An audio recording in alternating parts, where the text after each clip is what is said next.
मुझे बहुत खुशी है कि गढ़चिरौली में आज हमने एक 5 MTPA के इंटीग्रेटेड स्टील प्लांट का भूमि पूजन किया है और साथ साथ हम लोगों ने जो पैलेट्स का एक प्लांट है और क्रशिंग का प्लांट है और उसके साथ साथ स्लरी पाइपलाइन है, ये तीनों का उद्घाटन भी किया है। आज गढ़चिरौली में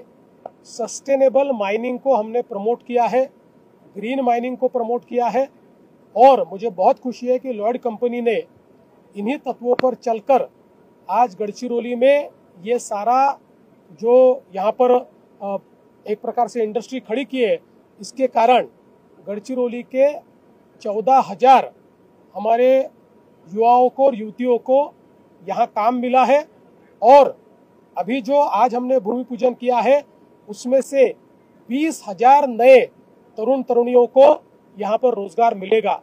और ये अच्छे तरीके से स्थानिकों को ट्रेनिंग देकर उनको ही यहाँ रोजगार दिया जा रहा है।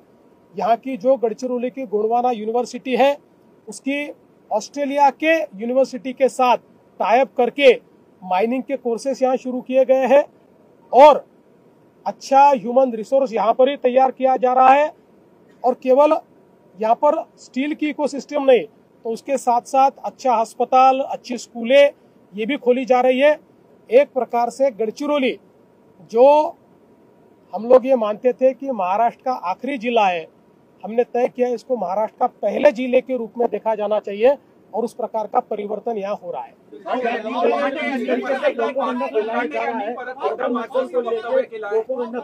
देखिए, ऐसा है कि अभी गढ़चिरौली धीरे धीरे माओवाद से मुक्त हो रहा है। प्रधानमंत्री मोदी जी के नेतृत्व में और हमारे अमित भाई के नेतृत्व में अब बंदूक लेकर माओवाद करने वालों की महाराष्ट्र में गढ़चिरौली में संख्या बहुत सीमित रही है, बस उंगलियों पर गिनने लायक रही है। जो जंगलों में छुपे हैं, मैंने तो उनको भी आज अपील की है कि वो लोग भी मुख्य धारा में आ जाए। ये माओवाद तो हम निश्चित रूप से समाप्त करेंगे, लेकिन इसके साथ साथ एक खतरा शहरी माओवाद का भी खड़ा हुआ है, क्योंकि गढ़चिरौली का ये ट्रांसफॉर्मेशन देखते हुए यहाँ के बारे में अफवाहें फैलाना भी शुरू हुआ। बीच में एक सोशल मीडिया कैंपेन हमको देखने को मिला कि जिसमें ये कैंपेन था कि गढ़चिरौली के जंगल काट दिए गए हैं, आदिवासियों की जमीनें छीन ली गई है, आदिवासियों को मारा गया है। इस प्रकार का कैंपेन जब हमने देखा और हम उसके सोर्स तक गए तो ध्यान में आया कि कुछ संस्थाओं से जुड़े हुए लोग ये जो कैंपेन चला रहे हैं, कोई कलकत्ता में बैठा है, कोई बंगलोर में बैठा है, ऐसे लोग ये कैंपेन चला रहे हैं। तो एक प्रकार से भारत, महाराष्ट्र और गढ़चिरौली इसका विकास न हो, ऐसी जो ताकतें हैं, संविधान विरोधी जो ताकतें हैं, उन ताकतों को अब परास्त करना होगा और निश्चित रूप से उसको भी हम परास्त करेंगे। जन सुरक्षा कानून का क्या ऐसा है कि जिस समय ये कानून जॉइंट सिलेक्ट कमेटी के पास गया, उसका क्लॉज बाय क्लॉज रीडिंग हुआ और अपोजिशन के भी ध्यान में आया कि इस कानून में ऐसी कोई चीज़ नहीं है जिसका दुरुपयोग किया जा सकता है, ऐसी कोई चीज़ नहीं है जो संविधान के खिलाफ है, जो संविधान ने दिए हुए अधिकारों का हनन करती है। इसलिए उन्होंने कुछ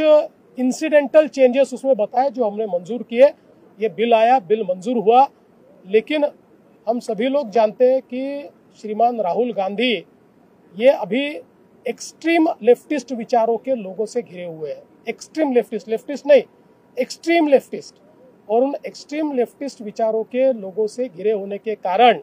राहुल गांधी इन्होंने ये आदेश दिए हैं। उनके आदेशों का पालन किए बिना लोग क्या कर सकते हैं, इसलिए उनके लोग कर रहे हैं।